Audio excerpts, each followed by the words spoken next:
Hi, this is Michael Buffer, and let's get ready for Bayloric TV.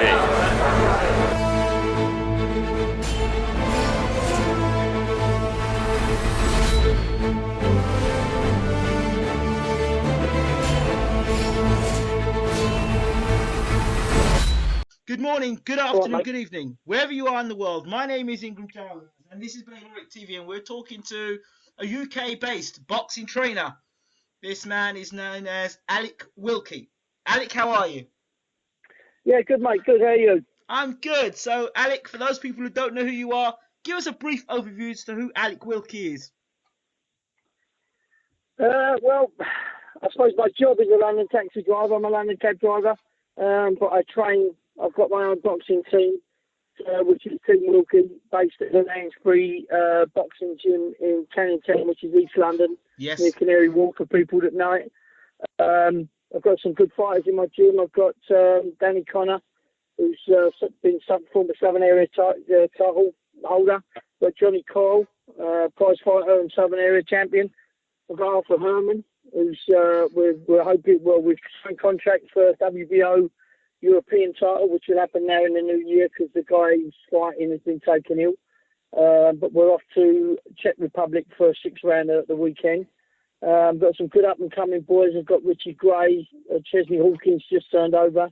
I've got Nathan Weeds, good seasoned professional in the gym as well in the town. Adam Salmon, who's 8-1, also a good up-and-coming fighter. So yeah, I've got some good kids in the gym.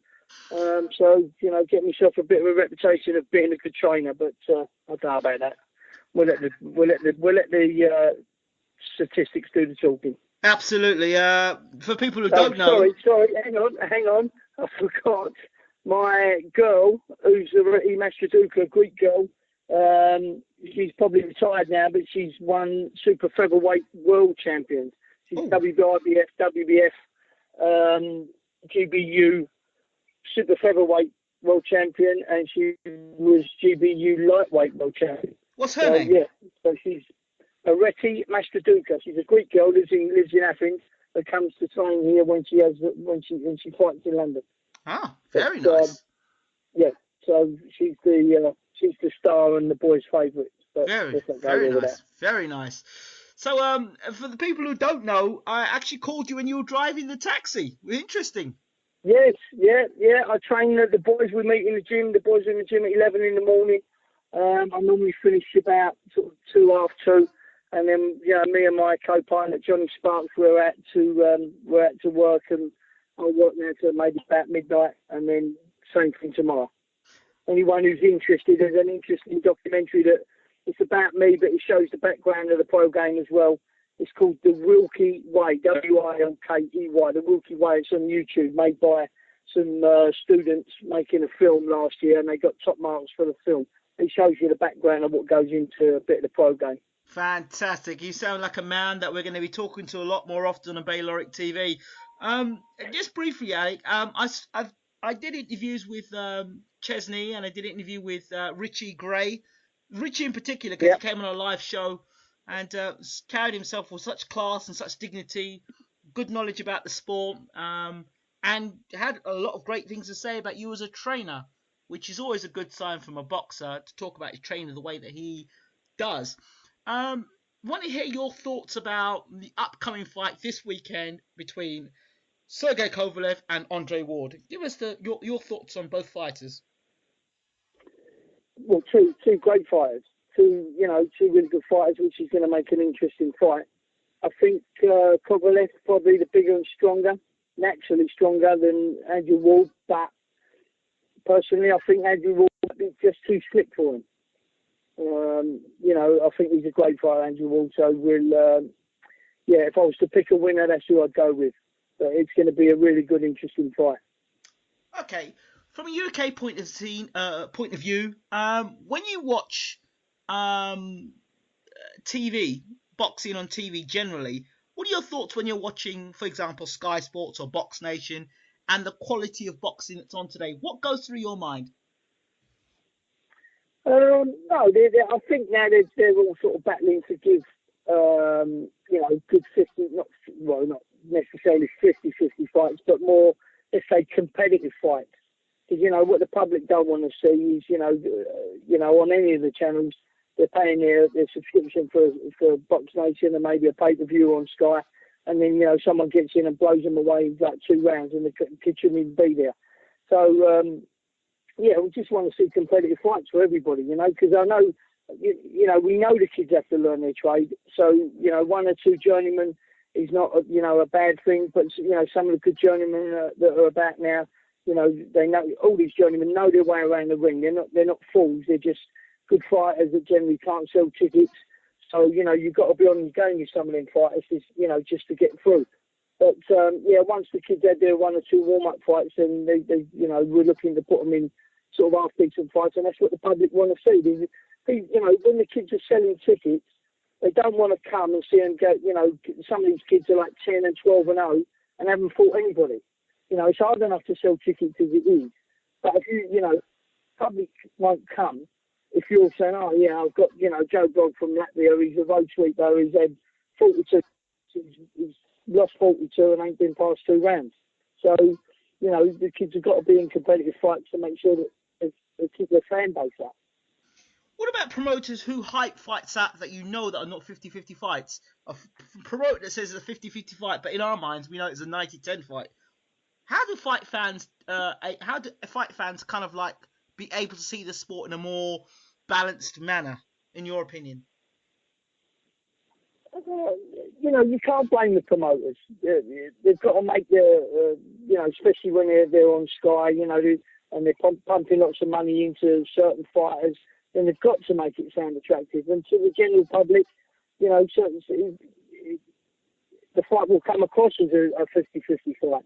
It's only when you're inside the sport and you know what's going on and you know the fighters or the way the fight's going to pan out that you think, well, they could blow smoke up someone's backside all they like, but you ain't never going to win that fight. But for the general public, these things, these big shows make good entertainment for them, and that's you can see where the promoters are coming from. Okay, from a trainer's perspective, 2 fights I'm going to talk about. Amir Khan moving up in weight to face Canelo, and Brook moving up in weight to fight Gennady Golovkin. What would you have done if you were a trainer to Amir Khan and Kell Brook, and would you have taken those fights? No, not really. No, I wouldn't have taken them fights. Just let's start with the Khan fight. He's too big and strong.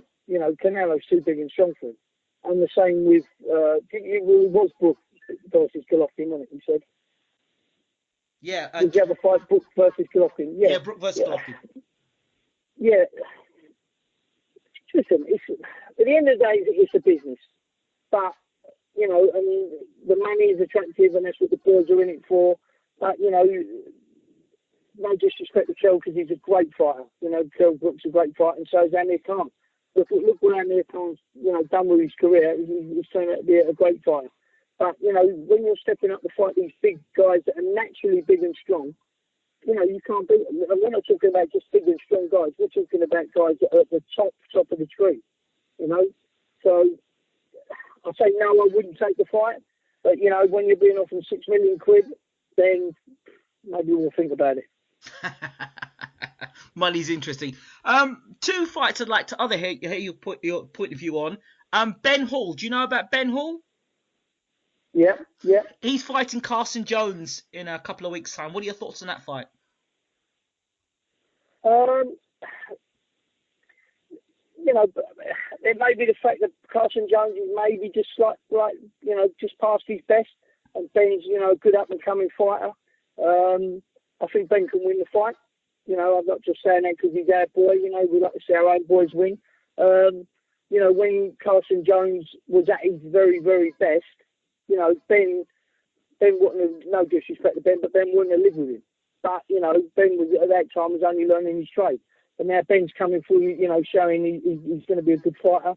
So now it's a good fight for him. A great stepping stone, great scalp to have on your record.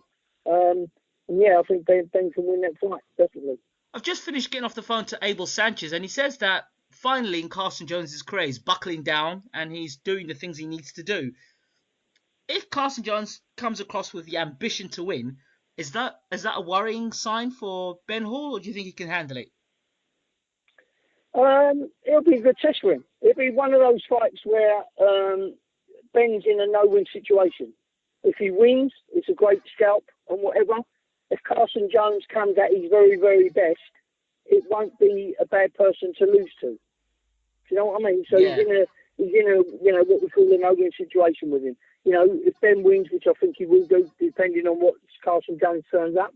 But if Carson Jones comes at his very, very best and Ben loses, it ain't going to be the end of his career. So, it's not a career-defining fight for him. It'll be a great scalp if he wins, but it won't be like a career-ending fight. Okay. So, for that reason, Ben's in a good position. And finally, the heavyweight dust-up, Derek Chisora, Dillian Whyte. Your thoughts? I don't know. I'm going to go 50-50. I really don't know. Anything could happen. Dillian's training with Mark now. You can see big improvements in Dillian. So I don't know. I think Dillian might just nick it now. And I don't mean to say that he's knackering down, but you can see different changes in him. I spoke to Mark just recently at the show and said that you can see the improvement in him. So then improved Dillian Whyte, I think could just nick it. You're going Dillian Whyte might just nick it. Okay, interesting. Alec, don't listen. Yeah. Don't listen to me because I don't like me bad boxes. That's a good way to get you out. That's a good way to get you out of trouble, eh? Exactly. Exactly. Next time I see Dillian Whyte, he'll probably cover me. Yeah, exactly. I think I might just do it as a disclaimer for all of my shows from now on. I don't know anything about boxing. Yeah. But just don't listen to me. Don't listen to me. Yeah. I think I'm gonna use that one. I think it might get me places actually. Open more doors for me instead of having them shut on me. Alec, thank you so much for talking to Bayloric TV. For those people who want to know a little bit more about you, or in terms of find out where your gym is or contacting you, how do people reach out to Alex Wilkey? I'm on Facebook under Alec Wilkey. The website is teamwilkey.co.uk. And just have a look on there, so for the fighters on there. I'll get the secretary on it to update the weekend. But gives you a rundown of who the fighters are, what they've done. We've got a little blog going on there, so we try to keep it updated in what they're doing. But yeah, just have a look on Facebook if you want to add me. And you want to chat, just message me. I ain't got no problem talking to anybody. That's why I'm talking to you. Alec Wilkey, thank you so much for talking to Bayloric TV. We appreciate you. All right, mate. Speak to you soon. All the best. Thanks again.